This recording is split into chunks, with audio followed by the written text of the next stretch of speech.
माझं काय विचारती बाई, एवढे हाल झाले ना माझे, एक तर या पावसामुळे ना मला इकडे यायला रिक्षा सुद्धा भेटाना, 2 तास झाले होते तिथं स्टँड वर बसले होते. आणि काय हो वहिनी, तुम्हाला मी म्हंटल होतं ना दादाला पाठवा मला घ्यायला स्टँड वर म्हणून, नाही ना पाठवलं. अहो तेच जर तुमच्या माहेरचं कुणी आलं असतं ना तर गाय गाय पाठवलं असतं. दर गाई बुंदी खाय. अगं काल आमच्या इथं भंडारा होता ना, तेव्हा बुंदी आणलेली आहे. अगं खात पीत जाय जीवाला काही. ओ वहिनी तुम्ही बी घ्या, तुम्ही नका देऊ आम्हाला कधी काही, पण आम्ही दिलेली बुंदी तरी खा. काय हो वहिनी, काय भाजी केली? कारल्याची? मी येणार आहे म्हणून मुद्दामून कडू कारल्याची भाजी केली काय?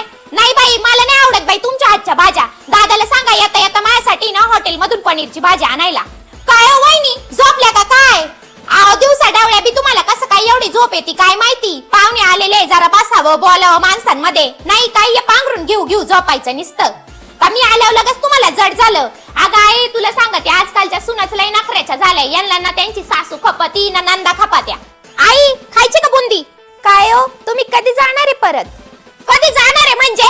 मी इथे ना माझ्या आईला भेटायला आलेले, तुमच्यासाठी नाही आलेले. आणि आता आले ना तर 8-15 दिवस तरी राहीन, लगेच नाही जायची मी. तुम्ही काय लगेच मला काढून द्यायला टपकले?